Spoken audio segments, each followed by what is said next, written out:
Bueno, bien, bueno chicos, vamos a comenzar el tema que me toca dictarles el día de hoy. Bueno, yo soy el doctor Bendezú Gallardo, mi nombre es Rafael. Bueno, yo soy ginecólogo obstetra del Hospital Hipólito Unanue. Eh, bueno, también tengo la subespecialidad en ginecología oncológica. El día de hoy me ha tocado dictarles el tema de ovulación, diagnóstico de embarazo. Es un tema un poquito tedioso, pero vamos a tratar de hacerlo simple y entendible. Bien, dicho ello, vamos a comenzar con la ovulación, ¿sí? Entonces, vamos a dar inicio. La ovulación es un proceso fisiológico que ocurre en las mujeres. Desde el inicio del periodo menstrual, conocido como la menarquia, hasta la etapa ya del final de la edad reproductiva de la mujer, que viene a ser la menopausia. Mensualmente suele suceder este proceso normal de la ovulación. Ahora, para que ello suceda, se establece un eje bastante consistente, funcional, que es el eje hipotálamo, hipófisis, ovario, ¿no? El ovario como una glándula reproductora mixta, que produce ovocitos y hormonas, la cual actúa debido al estímulo de estas hormonas, la FSH y la LH, las cuales son producidas en la parte anterior de la hipófisis, conocido como adenohipófisis, que a su vez han sido estimuladas por la GnRH, la hormona liberadora de las gonadotrofinas coriónicas, cual se libera a nivel del hipotálamo. Muy bien, cuando este eje funciona de manera correcta, se produce eso normal, ¿no? El ciclo menstrual, la ovulación. Cuando hay una alteración, un problema hormonal, estructural, funcional, puede ser que esto no funcione de una manera correcta y se produzca ciclos de anovulación. Inmadurez de este eje, que sucede sobre todo al inicio de la pubertad, con los primeros periodos menstruales, tienden a ser irregulares, justamente por una inmadurez de este eje. Muy bien, el día 14 es el día que en teoría se produce la ovulación, ¿no? En teoría es 14 días antes de iniciar el periodo menstrual. Puede haber que haya periodos más prolongados, periodos más cortos, ¿no? De ciclo menstrual, conocido como oligomenorrea. Entonces, todo esto hace que nosotros tengamos que conocer muy bien, no solamente la estructura ovárica, que es esta imagen de acá, que podemos ver cómo los folículos se van desarrollando hasta producirse el folículo de Graf, que es el folículo maduro, produciéndose la liberación del ovocito. Muy bien. La foliculogénesis es un proceso de desarrollo folicular muy importante que se da eh, en etapas tempranas de la vida de la mujer. Acá tenemos la estructura, un ovario, ¿sí? Es un ovario. Vemos aquí los vasos sanguíneos que irrigan el ovario, que viene a ser vasos que vienen provenientes de la arteria aorta, ramas directas, producen irrigación de esta glándula. Los folículos comienzan a desarrollarse desde eh, la etapa más temprana, que viene a ser el folículo primordial, que vienen a ser los folículos de reserva ovárico. Se van a ir desarrollando por diferentes etapas, llegar al folículo maduro, produciéndose la ruptura de este folículo y la liberación del ovocito, no sé cómo la ovulación. Luego las células restantes se van a transformar en cuerpo lúteo y este, dependiendo si se produzco o no la fecundación, se transforma en cuerpo lúteo o degenera en un cuerpo albicans. Muy bien, recuerden que la mujer con cuántos folículos primordiales nace. ¿Cuántos tiene en cada ovario aproximadamente? ¿Alguien tiene una idea? ¿Millones? ¿Aló? ¿Sí? ¿Respondiste? No, no, no te escuché. Aproximadamente 1 millón, doctor. De 1 a 2 millones en cada ovario, muy bien. De los cuales aproximadamente se dice que en cada ovulación se pierden como 1.000 por un proceso de atresia, ¿no? 500.000 se van a desarrollar en toda la etapa reproductiva de la mujer. Ya antes de la pubertad, estos folículos primordiales que van a liberar el ovocito van a quedarse en la prófase de la meiosis uno. Y esto va a continuar hasta la etapa de la pubertad, simplemente por el estímulo de las gonadotropinas, ¿no? El folículo primario se va a completar esa división de la meiosis hasta quedar en folículo secundario, el cual va a iniciar la segunda meiosis, pero la cual también se va a quedar estancada hasta que se produzca la fecundación. ¿Sí? Entonces, dicho ello, vamos un poco a hablar, explicar muy sencillamente, entendiblemente, lo que son los folículos, ¿no? El folículo primordial, como le dije, la etapa más temprana, viene a ser más la etapa de reserva ovárica, ¿no? La cual está estructurada básicamente por una capa de células basales, mientras que el folículo primario, que es un ya desarrollo posterior, las células planas se van a transformar en células cúbicas. Y el folículo secundario va a tener mayor cantidad de capas celulares cúbicas. ¿Cuáles estas células eh, que son de la granulosa o preantrales van a producir un líquido? Ese líquido va a formar una cavidad dentro del folículo, por lo cual en este folículo se va a llamar folículo antral. El folículo maduro va a ser el folículo de Graf, el cual va a producir la liberación del ovocito aproximadamente en el día 14 del periodo menstrual. Eh, Acá también se libera un poco de líquido folicular, que puede producir irritación del peritoneo, pues recuerden que esto va a cavidad, produciendo un pequeño dolor. Algunas mujeres pueden sentir ese dolor en la mitad del ciclo menstrual, manifestándolo como un dolor pélvico. Inclusive a veces puede ser un dolor fuerte que hace que la paciente o tome algún tipo de AINES o acuda a emergencia, tratando de descartar alguna otra dolencia mayor. ¿Sí? Aquí el ovario, con sus folículos primordiales de reserva, al momento de liberarse va a ser captado por la fimbria, ¿no? Que está estrechamente relacionado, ¿no? Físicamente con el ovario. Y por aquí va a pasar el ovocito para encontrarse con el espermatozoide.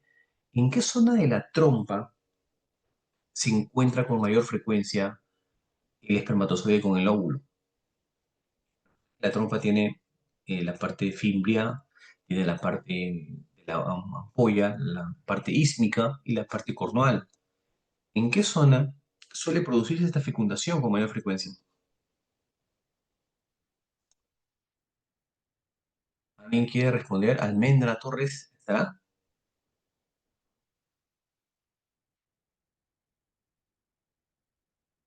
Brenda Torres. Sí estoy, doctor. ¿Brenda Torres o Brenda Torres? Brenda, sí. Ah, ya. ¿En qué zona de la trompa se produce con mayor frecuencia la fecundación, el encuentro del espermatozoide con el óvulo? Mm, ¿No sería ay, por nada? No, no estoy segura, doctor. En la ampular. La parte ampular es la zona, eh, digamos, más ancha, más distendida de la trompa, donde permanece mayor tiempo el espermatozoide con el óvulo. Es ahí donde se produce con mayor frecuencia. Y de ahí al séptimo día se produce la implantación a nivel endometrial. Muy bien. Entonces, como le decía, el folículo primario, primordial, es muy importante conocer. Justamente es importante que ustedes conozcan esto y para que posteriormente puedan entender inclusive algunos tipos de cáncer que se pueden producir, ¿no? Los cánceres de origen células germinales. Saber diferenciar un cáncer epitelial, células germinales. Eso van a intentarlo mejor conociendo un poco esta parte, ¿no? Histología y un poco estos conceptos de folículos. Muy bien. Entonces, el folículo primordial es el primer estadio. Es un estadio temprano, ¿no? Como les decía. Básicamente, eh, la mujer, como bien dijo la compañera, nace con 1 a 2 millones de folículos. Tan solo 500 van a llegar al momento de la pubertad. La pérdida folicular primordial es constante. Aproximadamente 1.000 folículos generan, ¿no? El proceso de atresia en cada ciclo menstrual, hasta que la paciente llega a la menopausia. Y ya la reserva ovárica está deteriorada y ya no se produce más los óvulos y la paciente pasa a lo que se conoce como menopausia, climaterio, con una alteración hormonal, ¿no? Aumentos de la FSH, disminución del estradiol y una serie de síntomas propios de esos cambios hormonales. Lo primario y ya una etapa más avanzada del folículo primordial, vemos acá en el dibujo la diferencia, ¿no? El folículo primordial son células planas, mientras que el folículo primario ya son células cuboideas y en mayor cantidad, y el ovocito comienza a aumentar de volumen. ¿Sí? El folículo comienza a aumentar de volumen y comienza ya el ovocito a ponerse un poco más lateral. El folículo secundario no solamente es que las células están cuboideas, sino que también aumenta el número de capas, ¿no? Número de capas foliculares. Posteriormente van a formar las células de la granulosa, la teca interna, teca externa, y comienzan a producir un líquido, ¿no? El secundario comienza a formar la zona pelúcida. La zona pelúcida, que es la zona, una membrana que va a recubrir acá el ovocito, ¿no? Está formado básicamente de glicoproteínas. Y es la zona pelúcida lo que el espermatozoide luego tiene que atravesar para poder llegar a producir la fecundación. Muy bien. Folículos, entonces, preantrales, como vemos acá en el gráfico, se van a rodear ya de células conocidas como células de la teca. La teca la dividimos en teca interna y teca externa. La teca externa viene a ser más de soporte. Está formado básicamente de tejido conectivo, fibroblastos, mientras que la teca interna es más vascularizada y es ahí donde se va a producir la esteroidogénesis, ¿no? La producción de andrógenos que luego van a ser convertidos en estrógeno por acción de la aromatasa a nivel de las células de la granulosa. El folículo antral terciario ya muy importante aquí porque con el inicio de va a comenzar el inicio de la pubertad, iniciando ya los ciclos menstruales, ¿no? El aumento de la FSH, cuando ya comienza a actuar el eje hipotálamo hipófisis ovárico en la mujer, este aumento del FSH va a producir ya el reclutamiento de los folículos primordiales, ¿no? Y recuerden que solamente un cohorte de folículos van a ser reclutados y solo uno de ellos va a ser el que va a ovular, ¿no? Que va a ser el folículo dominante. ¿Y cuál es el folículo dominante? Porque de tantos folículos reclutados, solo uno es el que va a final ser el dominante y va a producir la ovulación? ¿Alguien sabe a qué se debe que este folículo eh, quede respecto a los demás? ¿Qué características tiene este folículo? ¿Por qué lo hace dominante? ¿Alguien sabe? Si alguien lo sabe, sería genial, ¿ah? Respetos para el que me responde eso. Tan difícil en realidad, pero sí un poquito rebuscado, ¿no?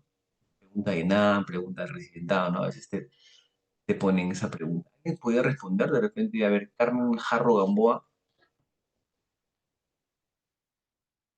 Sí, doctor. ¿entendiste mi pregunta? Sobre el folículo dominante, sus características.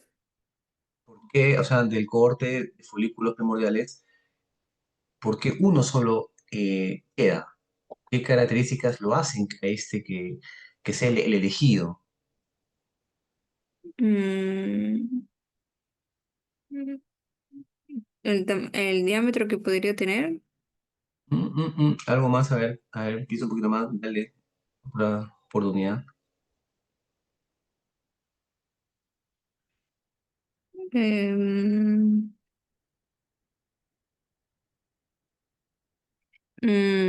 ok. Ya, no te preocupes. No.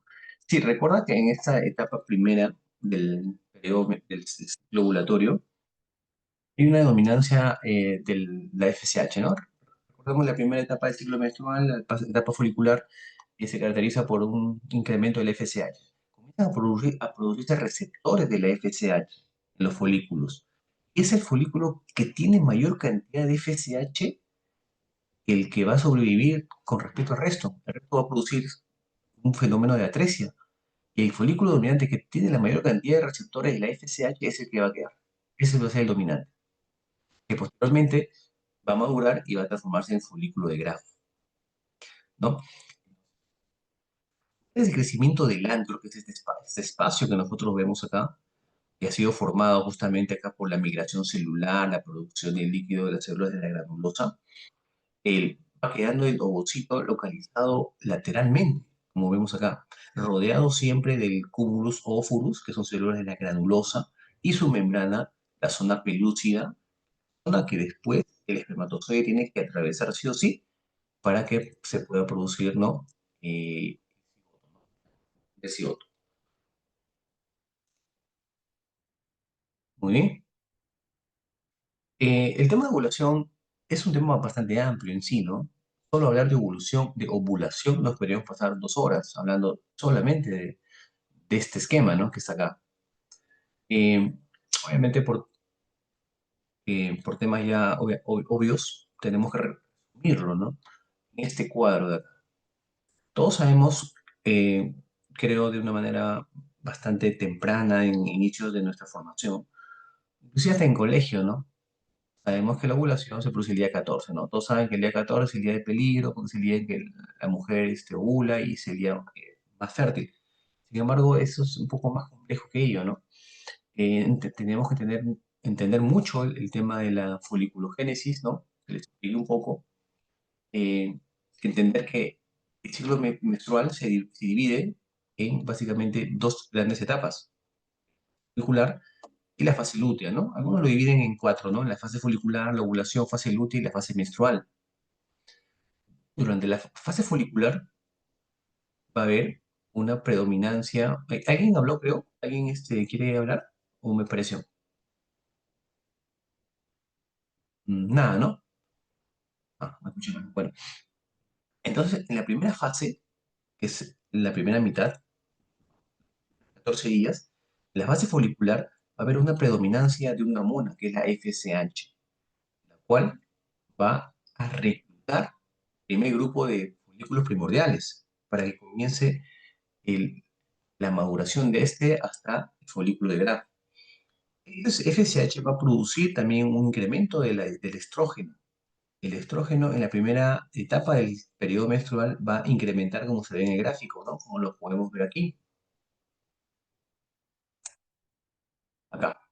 Eh, Cuando el estrógeno llega a un pico máximo de estrógeno, va a ser un feedback positivo justamente con la LH.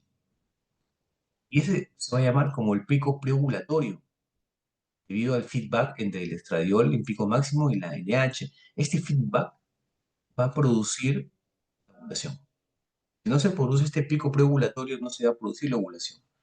Entonces, una vez producido el pico preovulatorio, o el pico máximo, 24 a 36 horas después de este pico, el folículo maduro se rompe y libera el óvulo en la trompa de falopio. Y si se produjo en estos días acto sexual, el espermatozoide migra, llega por el oviducto, llega a encontrarse con este óvulo, se va a producir el embarazo. La segunda etapa, que es la fase lútea, en la cual el que va a predominar va a ser la hormona LH, ¿sí? La LH va a ir predominando, va a producir la hormona que predomina, que es la progesterona, la cual se va a encargar justamente de formar el cuerpo lúteo. Recuerden que el cuerpo lúteo es importante, cuerpo lúteo, cuerpo amarillo es importante, ¿por qué? Porque si que se produce el embarazo, este cuerpo lúteo va a producir la progesterona, la cual va a mantener el embarazo los primeros 4 meses aproximadamente. O sea que la gestación no se pierda, ¿ok? Porque a partir del cuarto mes en adelante ya la placenta va a comenzar a producir progesterona y va a mantener el embarazo en adelante. Porque es importante que el cuerpo lúteo esté suficiente para producir esta hormona. Es que no se produce la gestación, el cuerpo lúteo solamente dura unos 9 días para luego degenerar en el famoso cuerpo albicans, ¿ok? Que es su cuerpo blanco. Anatómicamente, entender la estructura reproductora femenina es complejo, ¿no? Sistema de vasos, de nervios, sistema de conductos, que todo funcionalmente en óptimas condiciones, un órgano muy importante, es un órgano reproductor por excelencia, ¿cierto?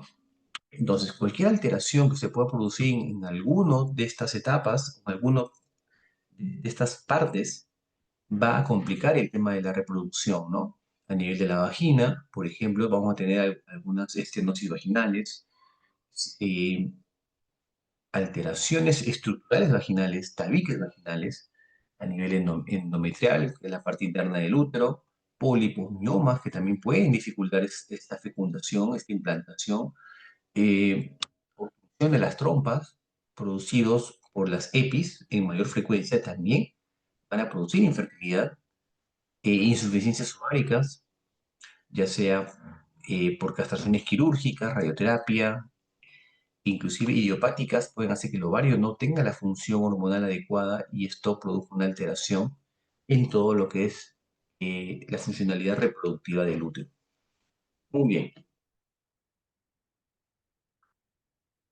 Hasta ahí, chicos, cómo vamos con el tiempo? Estamos bien, ¿no?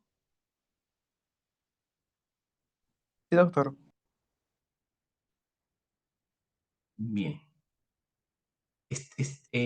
¿Estamos todos o veo 67? De repente están en clase lo demás, ¿verdad?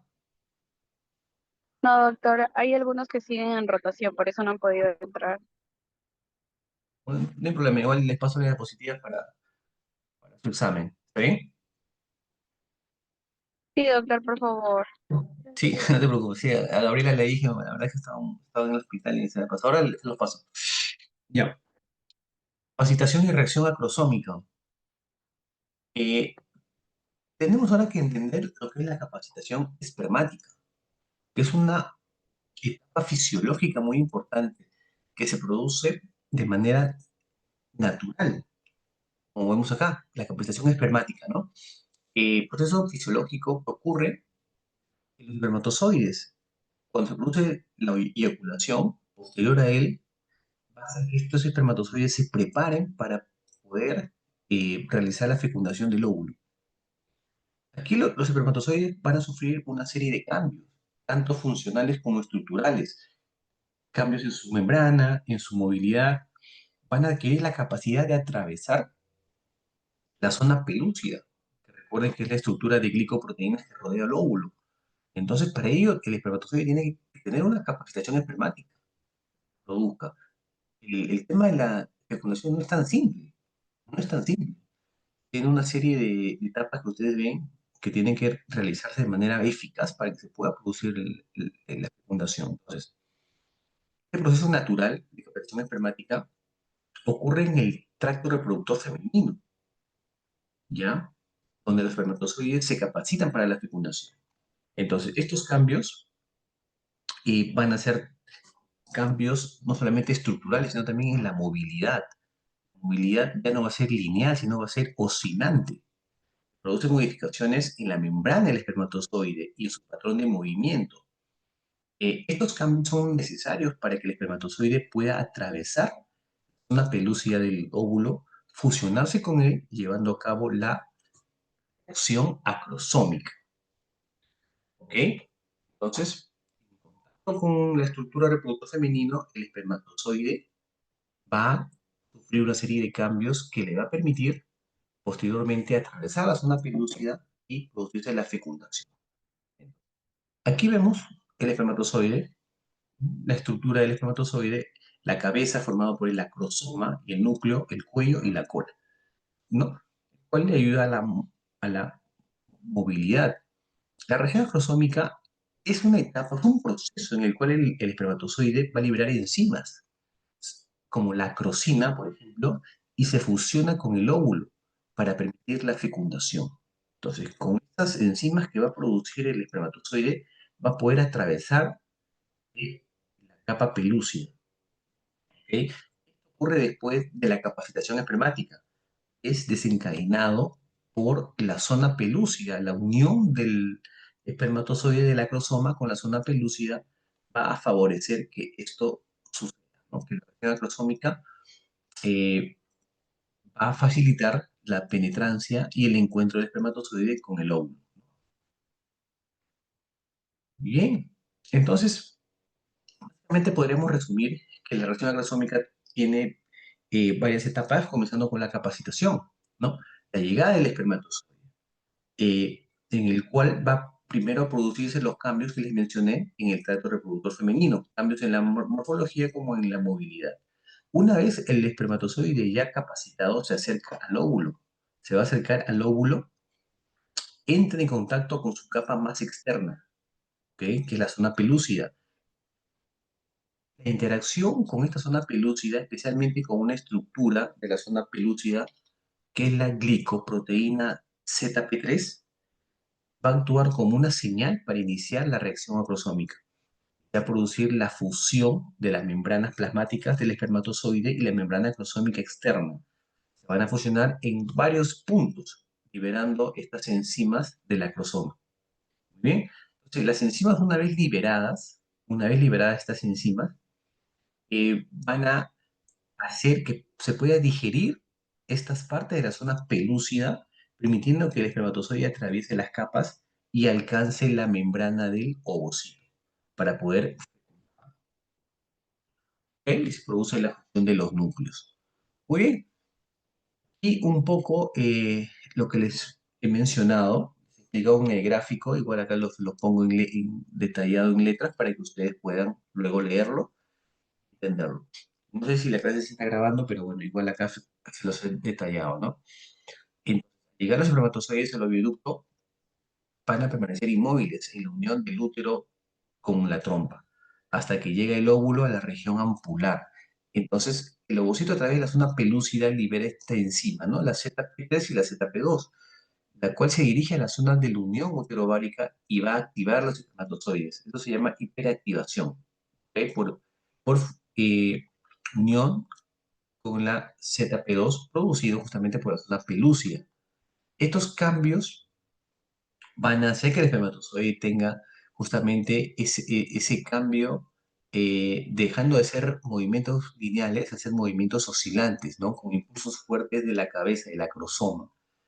Esto se le conoce como la hiperactivación espermática. Entonces, al llegar a la zona pelúcida, la vesícula del acrosoma se une a esa glicoproteína ZP3 de la zona pelúcida, lo cual permite a la vesícula la liberación de la enzima llamada acrosina, ¿no? Lo que les mencioné, produciéndose la reacción acrosoma. Muy bien. Entonces, una vez que ya se produce la fecundación, eh, el cigoto, ¿no? Que es el producto de esta unión del óvulo con el espermatozoide, sufre una serie también de cambios, o el proceso de segmentación que se le conoce, ¿no? En el tercer día se va a formar lo que es la mórula, que es una estructura sólida, básicamente. ¿Ok? En el cuarto día se va a formar una estructura hueca, una cavidad, que es el blastocito. El blastocito a su vez va a estar compuesto por el blastocele, que es la cavidad del blastocito, el embrioblasto, que es la masa celular interna, que es luego que a través de ella se forma el embrión, el trofoblasto, que es la masa celular externa, y a partir de ahí luego se forma la placenta. ¿Ok? La membrana pelúcida desaparece, y es importante que esto suceda para que pueda darse inicio a la implantación. Aquí vemos la segmentación del cigoto, ¿no? En una célula compacta que es la mórula en el tercer día, para en los días posteriores, quinto, sexto día, se forma esta cavidad hueca que es el blastocito, ya preparándose para la implantación en el endometrio. Aparte del blastocito, muy importante, esta masa de células que vemos acá, que es masa celular interna, a partir de aquí que se forma el embrión. La capa más externa que lo rodea es el trofoblasto, a partir del cual se va a formar luego la placenta. El blastocele, la cavidad líquida, ¿no? La cavidad coriónica posteriormente, se va a formar a este nivel. Muy bien. Sobre los días 5 y 6 del desarrollo, el embrión comienza a eclosionar, ¿ok? Hasta que va a desprender de su zona pelúcida, como lo vemos acá. Entonces, esta masa celular interna y el trofo ectodermo, que es donde se forma la placenta posteriormente, va a comenzar a eclosionar y va a desprender la zona pelúcida, ¿ok? Acá tenemos el endometrio, su conformación epitelial endometrial y el estroma endometrial listo, preparándose para el contacto con el, ¿no? De la zona de precontacto o etapa de precontacto. Luego se produce la posición del embrión acá.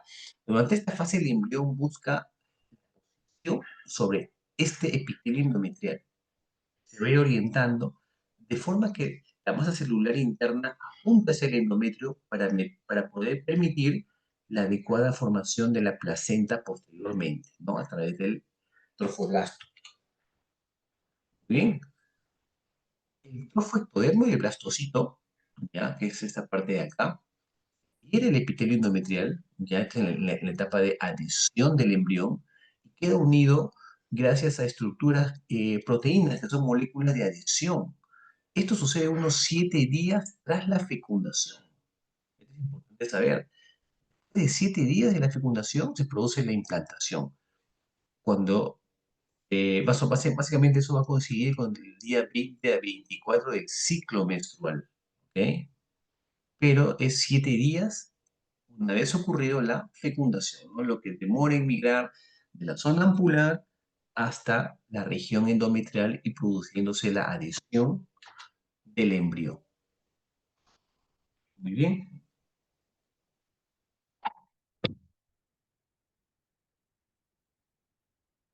Chicos, ¿están? Sí, doctor. Sí. Yo, deme un par de minutitos, ¿ya? Regreso. 2 minutitos, por favor.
Ya listo, chicos. Continuamos.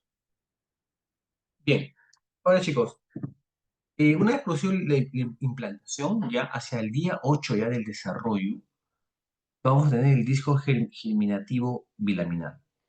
El blastocito, eh, cuando se produce ya la implantación, se va a encontrar parcialmente incluido en el estroma del endometrio. ¿Ok? Acá vemos sus estructuras, el epiblasto, ¿no? Que es la capa superior, o también llamado capa externa del disco, que se forma a partir de la masa celular interna del blastocito, ¿ok? Y va a dar origen al embrión posteriormente, ¿no?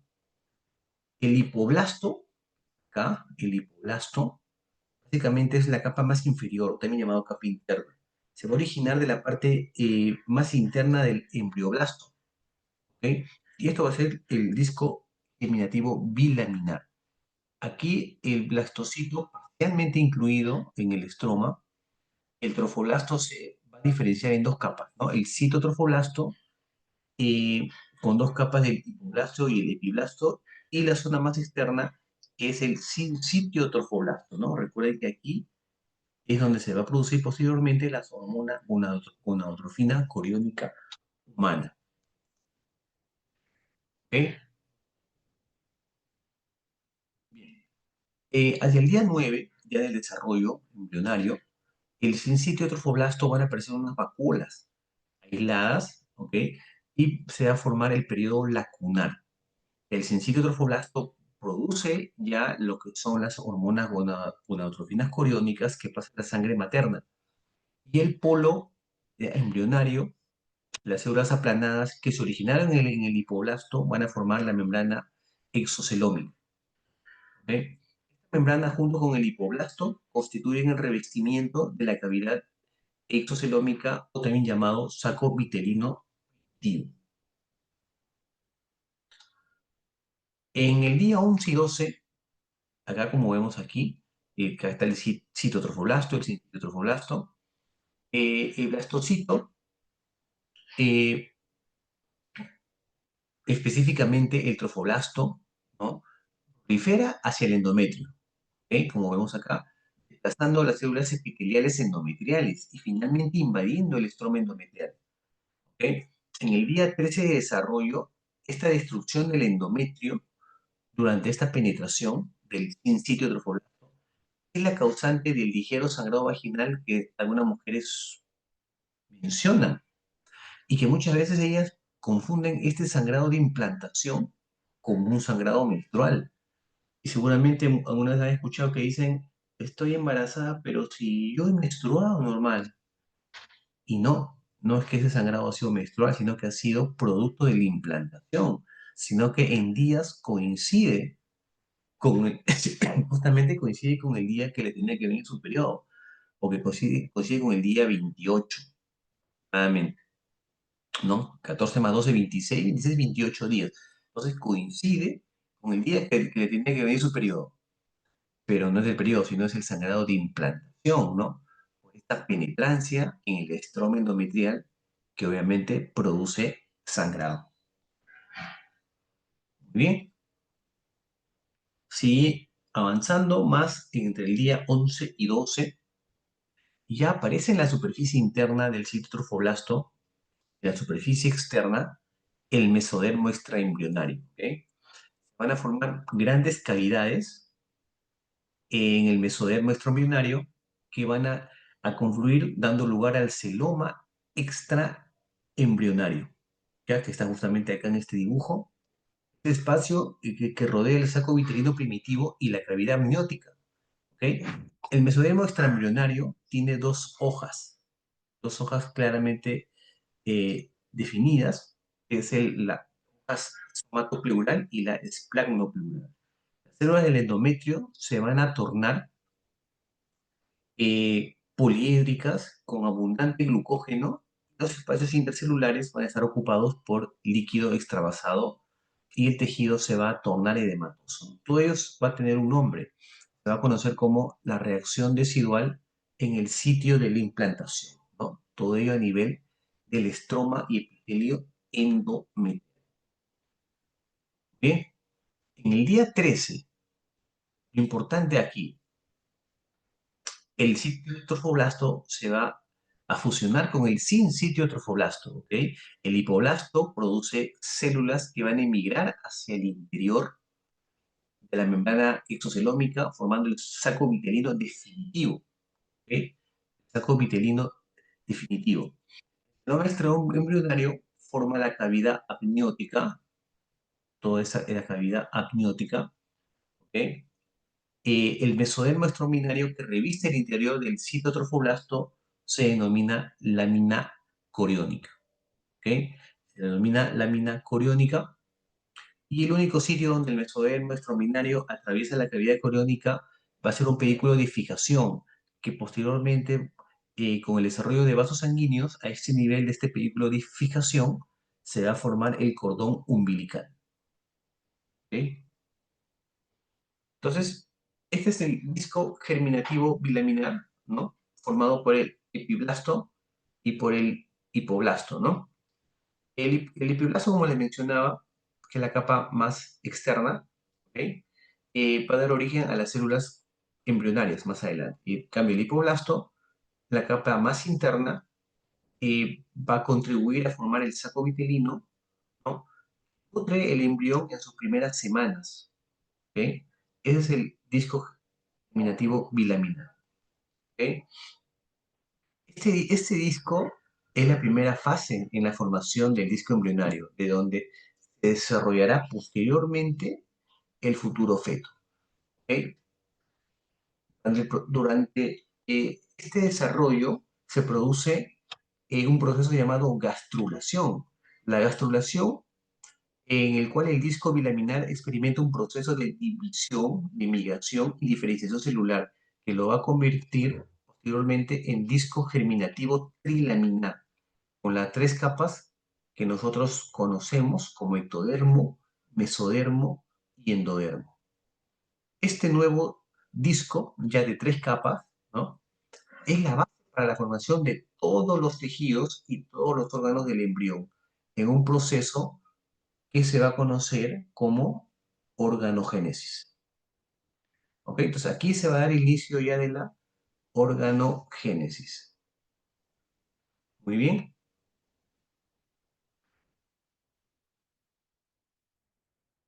Muy bien. Entonces, esto es lo que le mencionaba del disco trilaminar, ¿no? La gastrulación, que es la formación del disco germinal bilaminar a disco germinativo trilaminar, ¿no?, con las tres capas que posteriormente van a ayudar, que van a iniciar el proceso de la organogénesis. Entonces, importante recordar que las células del epiblasto migran hacia la línea primitiva para formar el endodermo intraembrionario. En la línea primitiva, las células se van a imaginar entre el epiblasto y el hipoblasto y se denominan mesodermo intraembrionario, que es la tercera capa germinativa o capa mesodérmica, ¿ok? Su establecimiento se denomina gastrulación. Al finalizar la gastrulación, las células que quedan en el epiblasto comprenden la capa ectodérmica, ¿no? Así como va a quedar formado las tres capas, dermo, mesodermo y endodermo, ¿no?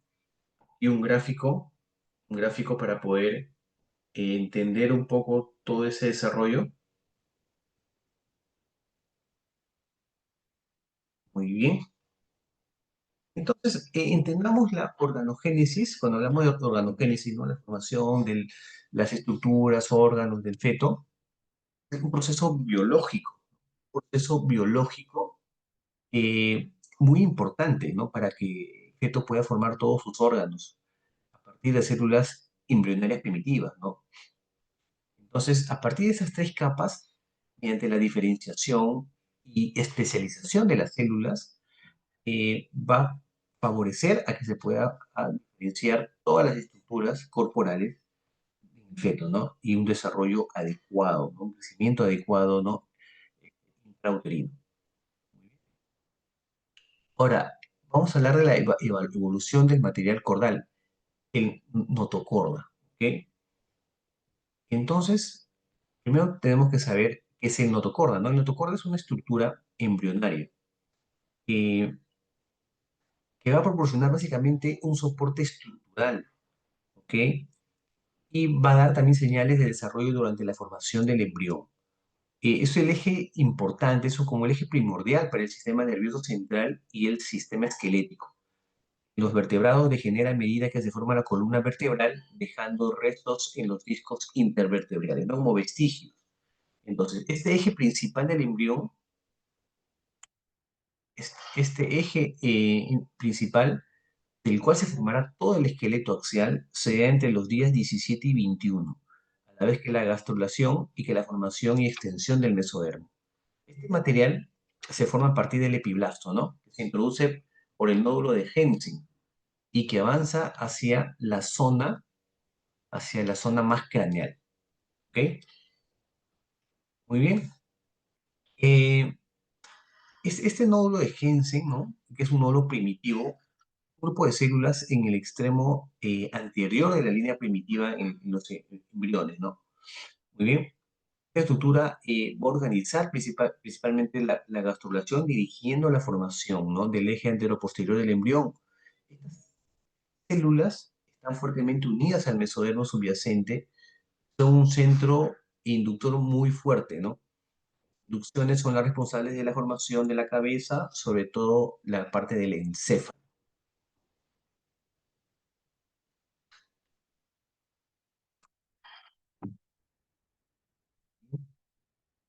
Acá la imagen del disco germinativo en la segunda semana de desarrollo, membrana bucofaringea, acá lateral el hipoblasto, parte más interna el epiblasto, parte más externa la pared del saco vitelino, ¿no? Y la línea primitiva, ¿no?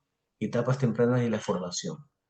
Aquí, después del proceso de gastrulación y de que se formó ya la capa germinativa trilaminar y tenemos el endodermo, a partir del cual se va a formar todo lo que es revestimiento interno, ¿no? Glandular, de tubo digestivo, hígado, vías biliares, páncreas, vías respiratorias, tiroides, paratiroides, células de las líneas germinales de ovocitos y espermatozoides.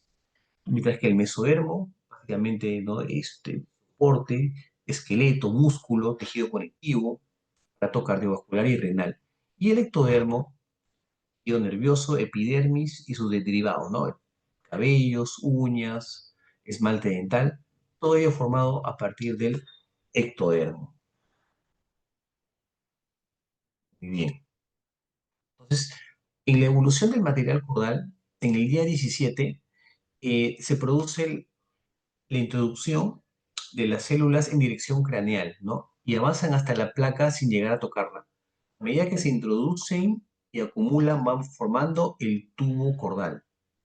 Todo esto pasa entre la cavidad amniótica y el saco vitelino. En el día 18 empieza a fusionarse ya las zonas, el material cordal con el endodermo subyacente.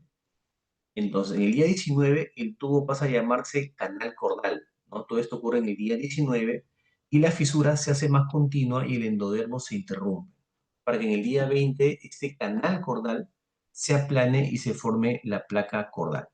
En este punto la línea primitiva ya habrá desaparecido, ¿no? En el día 20. En el día 21, la placa se independiza y el endodermo se reconstruye y se forman las notocordas aisladas. Bien, muy bien. Este nódulo primitivo de Hensen, si no se cierra correctamente, se forman teratomas sacrococcígeos, ¿no? Que son tumoraciones que pueden ser mayormente benignas, mezclándose tejido de las tres hojas y apareciendo este tipo de tumores, ¿no? La línea primitiva y el nódulo de Hensen van retrocediendo, todo queda cubierto por ectodermo. La línea primitiva ya aquí ha desaparecido. Muy bien. Ahora, en el periodo embrionario, que va hasta la semana 8, de ahí en adelante, va a cambiar, ¿no? A feto. En este periodo embrionario, los derivados de la hoja ectodérmica dan origen a órganos y estructuras que mantienen contacto con el mundo exterior. El sistema nervioso central, el sistema nervioso periférico, el epitelio sensorial del oído, nariz y ojo, la epidermis, glándulas subcutáneas, la glándula mamaria, la hipófisis y el esmalte dentario. Estas estructuras que hacen que el ser humano entre en contacto con el mundo externo se van a formar de la hoja ectodérmica. La hoja mesodérmica, ¿no? Mesenquimal, más de soporte, de sostén. ¿Qué estructuras se van a formar a partir de ahí? Entre la cuarta y octava semana en la vida embrionaria. Aquí tenemos todo lo que es tejido de sostén, ¿ok? Eh, tejido conectivo, cartílago, hueso, músculo liso, células sanguíneas, células linfáticas, las paredes del corazón, los vasos sanguíneos, la porción cortical de la glándula suprarrenal y el vaso. Derivado de la hoja endodérmica, el revestimiento epitelial del aparato respiratorio, parénquima amigdaliano, tiroides, paratiroides, hígado, páncreas, revestimiento epitelial de la vejiga y de la uretra, revestimiento epitelial de la cavidad timpánica y de la trompa de Eustaquio. ¿Ok? Ahora formados por la hoja endodérmica. Muy bien. Ahora, el embrión en la tercera semana de ovulación coincide con el tiempo que debe pasar la siguiente menstruación, ¿no? Entonces, la gonadotrofina coriónica es positiva, el disco embrionario está definido y el saco uterino tiene un diámetro de 1 centímetro. Recuerden que en el desarrollo intrauterino, las estructuras que comienzan a verse primero es hacia la cuarta semana el saco uterino, hacia la quinta semana eh, hacia la cuarta semana es el saco gestacional lo que vemos primero, ¿ok? Hacia la quinta semana aproximadamente el saco vitelino. En la sexta semana va a comenzar a aparecer el embrión. Hacia la séptima semana ya se pueden evidenciar los latidos cardíacos fetales, ¿no? Ya en la cuarta semana, después de la ovulación, el saco vitelino ya va a tener un tamaño de 3 centímetros de diámetro. Recuerden que el saco vitelino es muy importante para nutrir al embrión en las primeras etapas del desarrollo. Al final de la sexta semana, ya después de la fertilización, el embrión tiene una longitud de 22 a 24 milímetros y ya debe aparecer latidos cardíacos. La cabeza es grande en comparación con el tronco y el corazón está formado ya casi por completo, ¿no? Se pueden ver estructuras como las falanges, manos, pies, los brazos, codos, labio superior completo y orejas definidas, ¿no? Y aquí pueden verse algunos signos de algún tipo de alteración cromosómica, ¿no? Muy bien. Entonces aquí es como se va dando el crecimiento desde la etapa fetal hasta ya la semana 40, ¿no? Cuando el feto está a término. Recuerden que la edad gestacional se va a datar hasta las 12 semanas mediante la longitud corononalga, ¿no?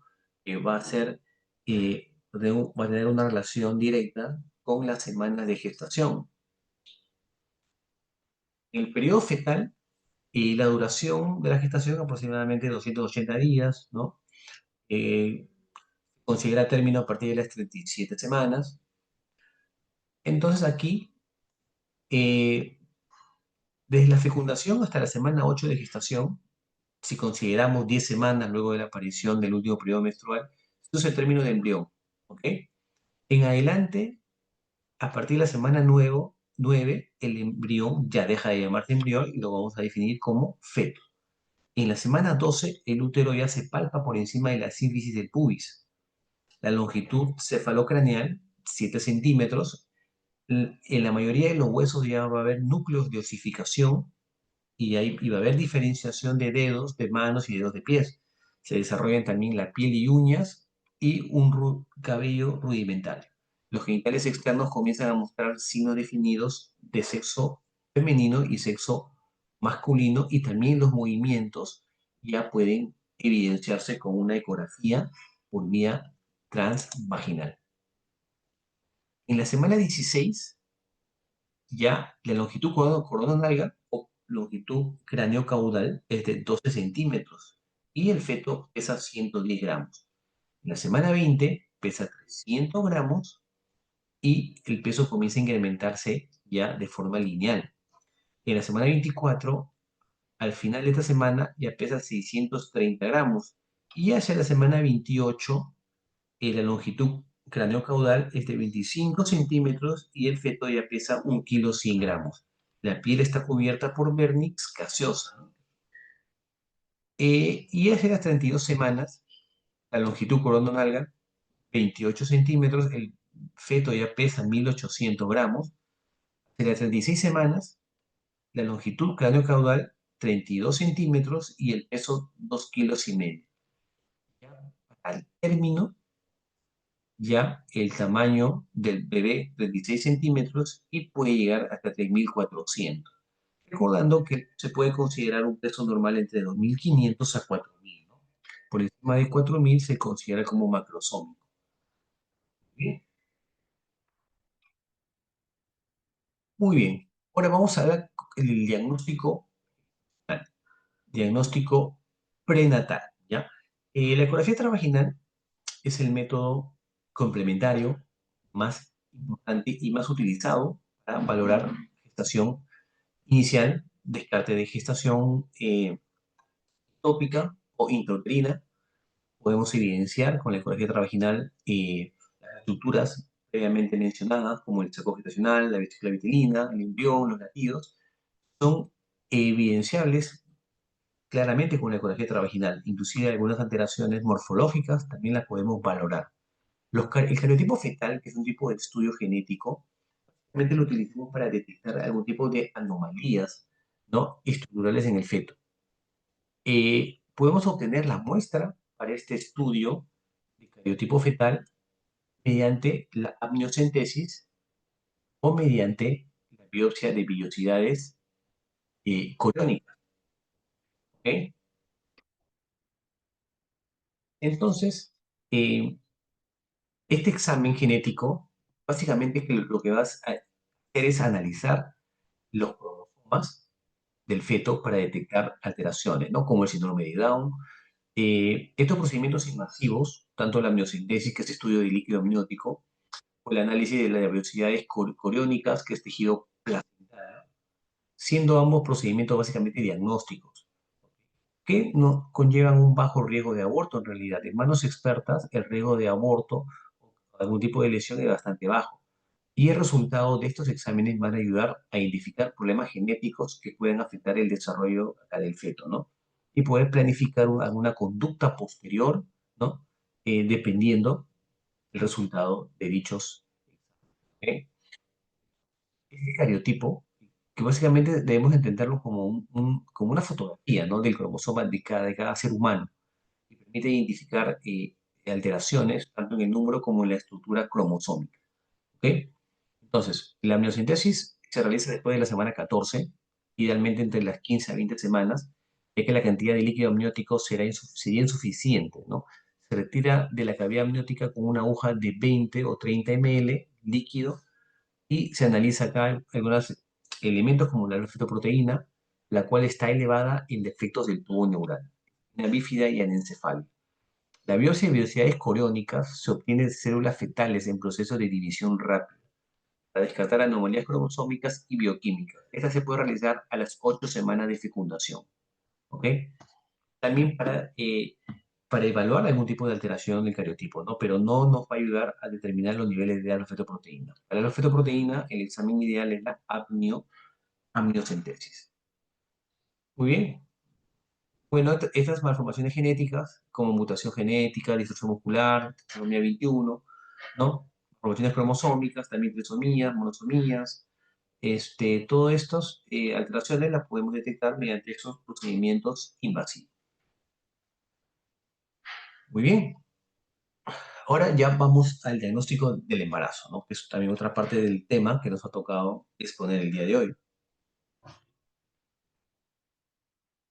¿Cómo nosotros hacemos el diagnóstico de embarazo?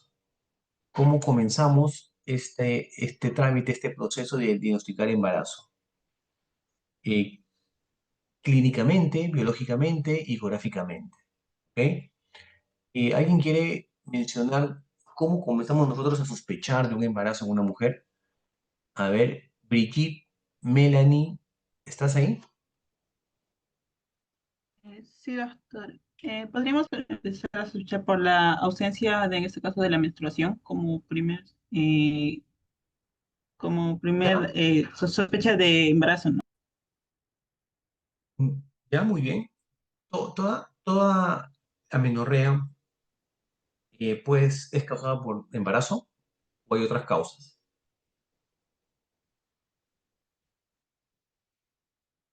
Puede haber otras causas, doctor. ¿Como qué, por ejemplo? Ovario poliquístico, tal vez. Ya, ovario poliquístico, sí. Otra causa,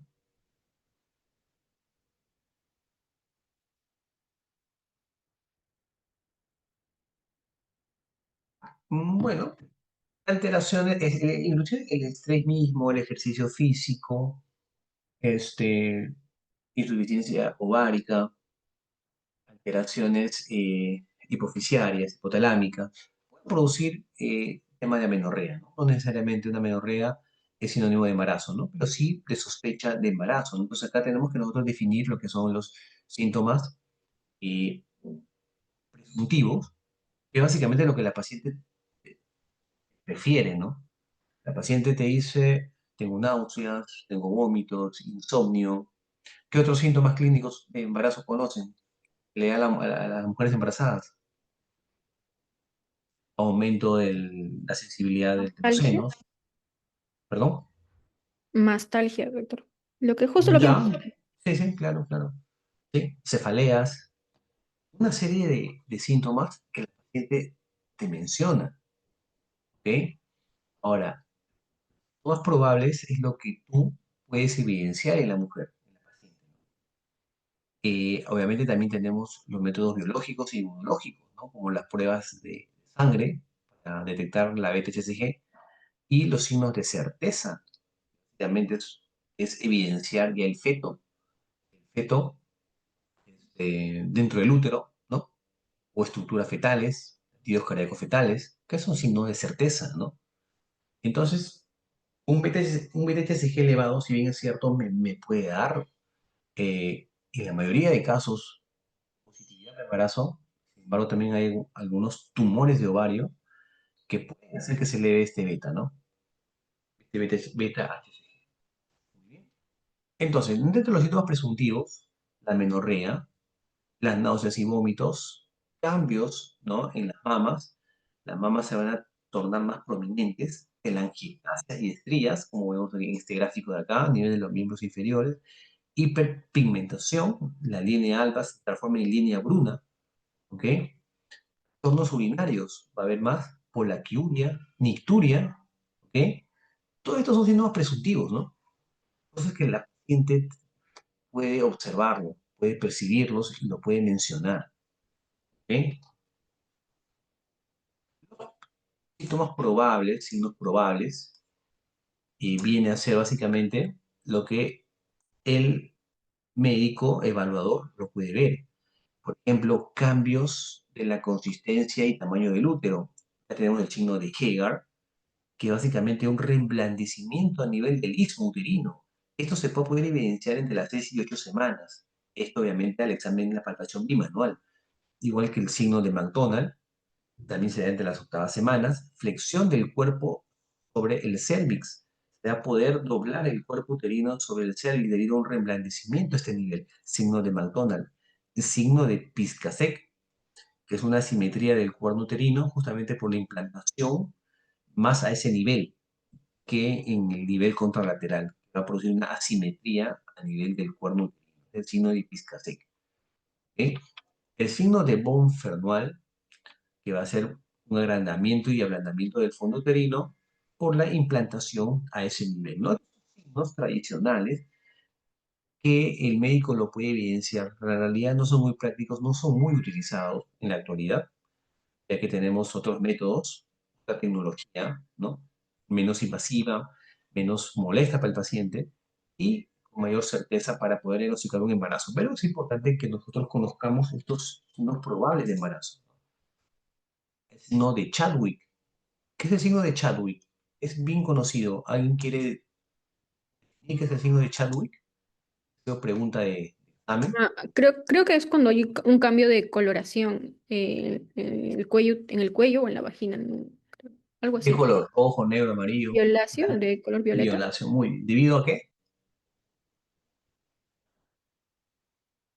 Ah, no lo sé, doctor, eso sí, no lo sé. El aumento de la vascularización.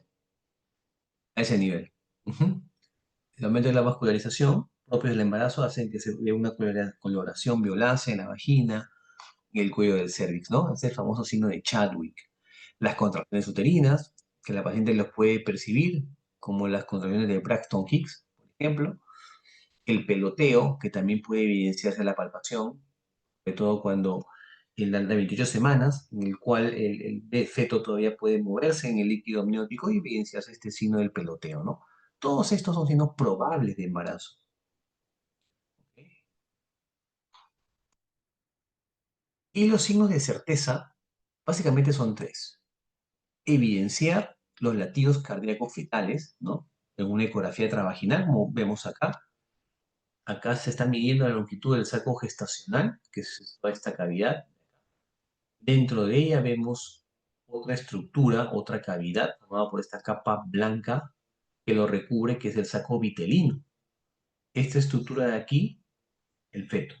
¿Ok? Entonces, todo esto de acá, si se evidencia en en la ecografía travaginal y se evidencia intrauterino, es un signo de certeza, ¿no?